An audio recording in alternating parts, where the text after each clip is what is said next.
Hey guys, welcome back.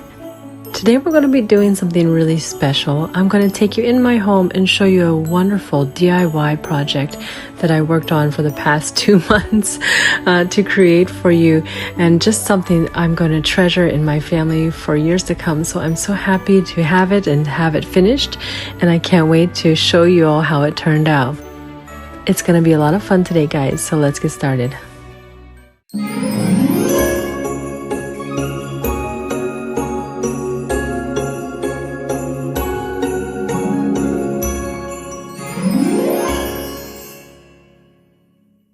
Every year I put up a wonderful Christmas village display. My children and I have been collecting pieces for a couple of years now, and it's just something wonderful that we share together, and everybody loves it and enjoys it. But as my collection grew, it starts to become a spread out display across several tables, and you really feel like you start to lose a lot of space. And so I wanted to come up with an idea to create something that would be somewhat of a tower effect. And I saw a lot of people who would build these platform Christmas trees for the Christmas village, and I thought that's a beautiful idea. But I had lived in Germany for a while with my husband. My husband and all of his family are German, and they have something very special in Germany called a Christmas pyramid. And this is somewhat of a tiered, platformed type of Christmas wooden decoration that people have in their homes. And it's a very wonderful and nostalgic type of Christmas piece. And so I had gotten one in Germany and had loved it now for many, many years.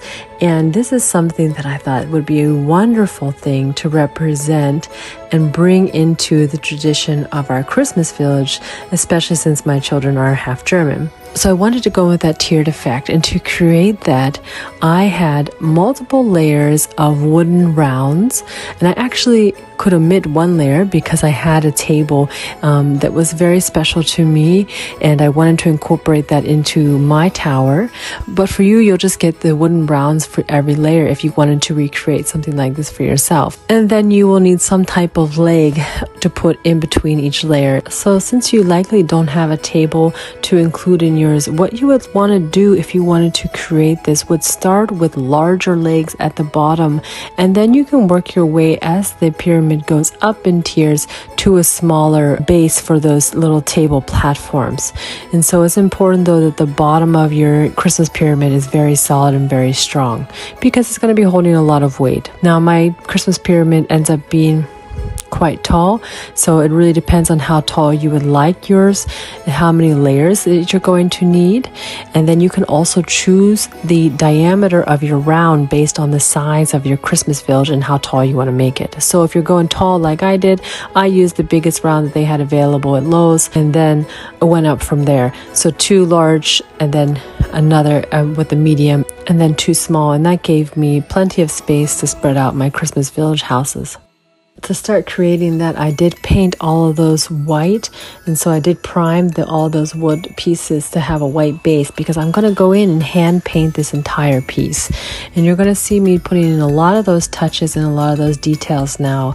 As I'm painting, you're going to notice that I'm creating 2 different types of feeling on this piece. So I really wanted to make the overall look to be somewhat of a Santa's workshop feeling. So red, green, and gold, and a lot of scrolling and just dots, and that feeling that you might have if you were picturing a Santa's workshop in your mind.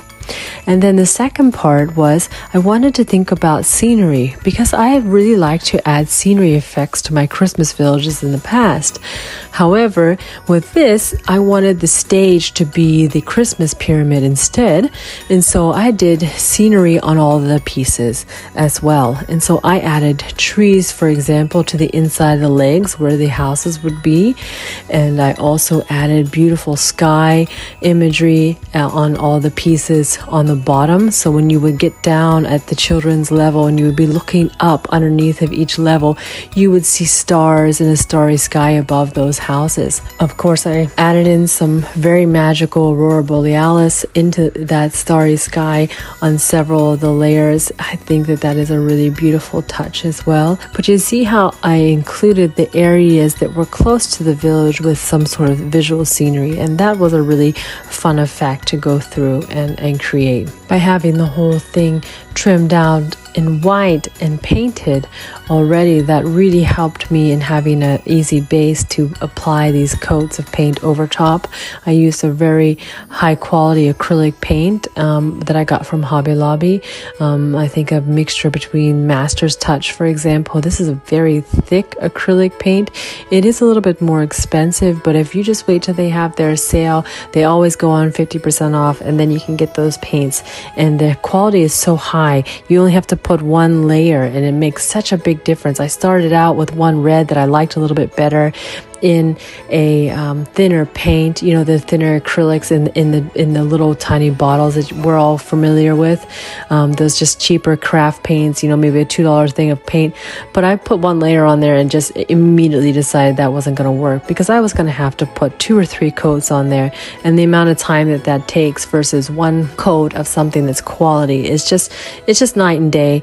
And if you're going to make something of this caliber, you're better off to go with the higher quality paint. You can see I'm using a lot of different painting techniques and such here. I won't go into specifically how I did those painting techniques. I think that you can see it visually here, but these are things that I learned from other artists on YouTube, or even I think I was talking to Bob Ross quite a bit when I was painting those trees, talking about happy little trees, and just laughing with the memories of watching Bob Ross on painting on the TV. So he is channeled here a little bit, I guess, for some of these happy little trees. I actually painted this as I built it as well, just because my piece is somewhere around 7 feet tall in total.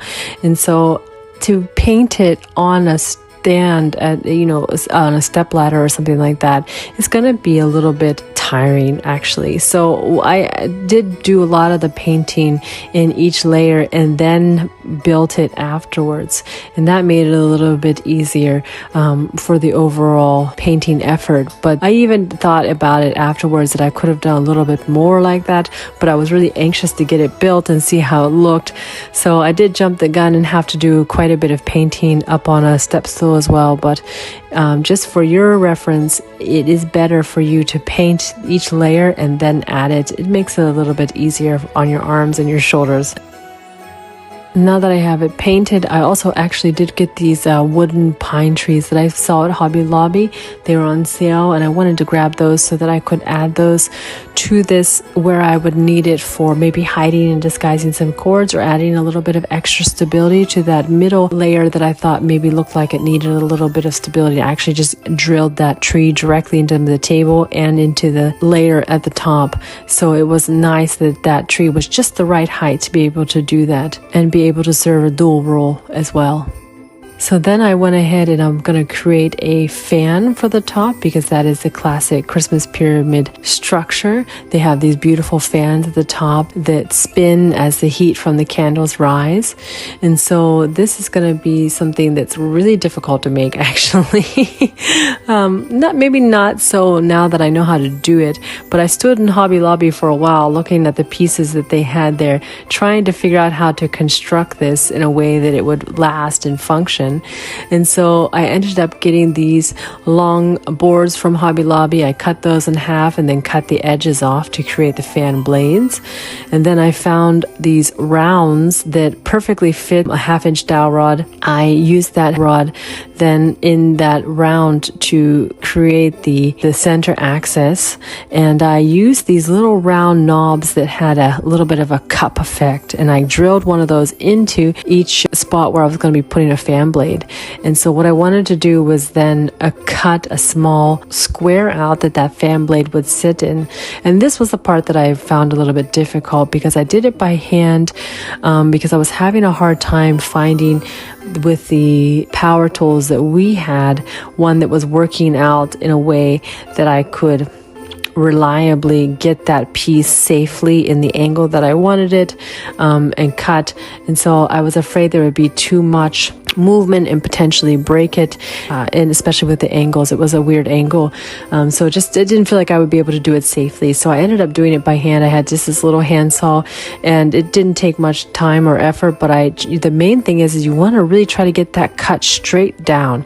And so even though it's going to be on an angle, because the fan blades are angled, you can actually turn that knob on, rotate it, because it's drilled in, so you don't necessarily have to worry if the angle is not perfect, but you want to have it straight up and down so that the fan blade doesn't droop. One of mine, I did have a little bit of an angle. I have a little bit of a problem. I might need to re-engineer that at a later time, but that is one of the tips that I would make sure that you kind of focus on. And for the removing that little piece of wood, all I did was take a curved a pair of needle nose pliers. I just used it like a bone rasher and just pulled that little piece out of there. It was perfect. And yeah, I guess bone rasher is maybe a bad example. Unless you're someone who works in the OR, you're not going to know what I'm talking about there. Sorry. Kind of like, yeah, just grab that piece of wood and remove it. It just snaps right off. That worked out perfectly. I put in some glue to reinforce it, and my fan blades fit right in.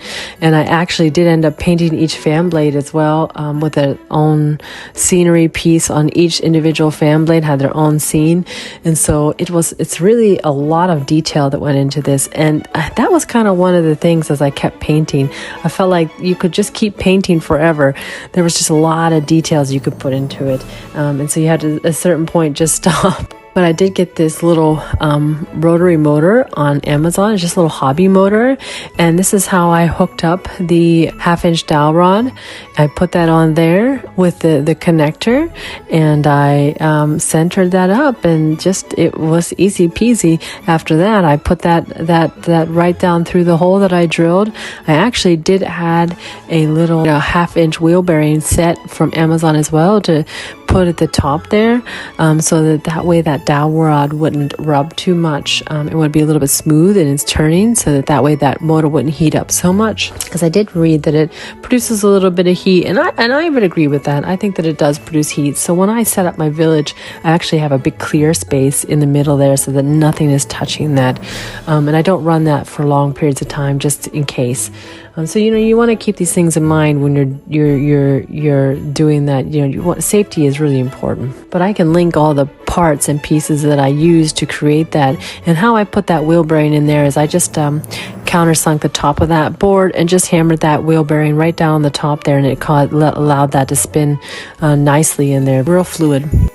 And now I just start setting up my houses in there. We have quite a bit of buildings. So one of the things that I did this year, which in the past has always been a pain, I have a lot of battery operated pieces. And that is always painful because you go through and light up your display. You got to pick up the piece, and you're knocking over things, and it takes a long time to turn them off and turn them on. And so what I did this year was get these dummy batteries online, and they're just a really wonderful thing, because now we can just turn that whole display on with one smart plug button switch, and it's just amazing because it takes out a ton of effort that was there. And these you actually can hook up like 10 houses just to one USB plug. So it's really great and saves a lot on the cords too, because you have to imagine, on this piece, little cords is better, because with the tiers, you don't want a whole bunch of cords running down the back. I have a couple anyways, but I hid them behind those trees, and I think that you really don't notice that at all. So that was a really nice way to cut down on the amount of cords and to make this piece really functional. So I recommend those as well. And the next detail was, of course, I wanted to add in a little bit of the red candles as well, because that's actually one of the traditional features of a Christmas pyramid, is that they have candles that make the wheel spin. And so obviously these do not make the wheel spin because they're run by battery, but they do add a little bit of that nod to this being a Christmas pyramid. And I didn't want to overdo it, and I was thinking about adding another layer, but I was afraid that my children would just break them off. So maybe, in a couple years when they're older, I might add another layer, maybe a taller set of red candles if I go lower, so that it's, a little bit size proportional. But I think the way that this turned out is so beautiful, and I'm so pleased with it.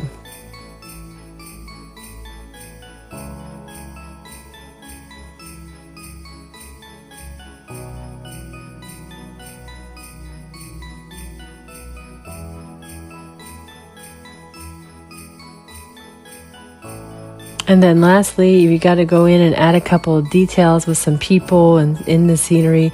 That's what's going to give it that extra layer of life when you can see the story kind of playing out. I put all these people in there. They didn't stay that way for very long. My children get in there and they start playing and imagining those scenes. And so, yeah, I got a picture quickly before it changed completely. Fortunately, the homes usually stay in the place, but when it comes to the people, it's kind of all bets are off. So, we really enjoy this as a family. And I kind of imagine that, maybe one day in the future, my children will want to have this as, something we keep in our family. And I hope that's true. It was a lot of work that went into this and a lot of love. And it's such a beautiful piece, in my opinion.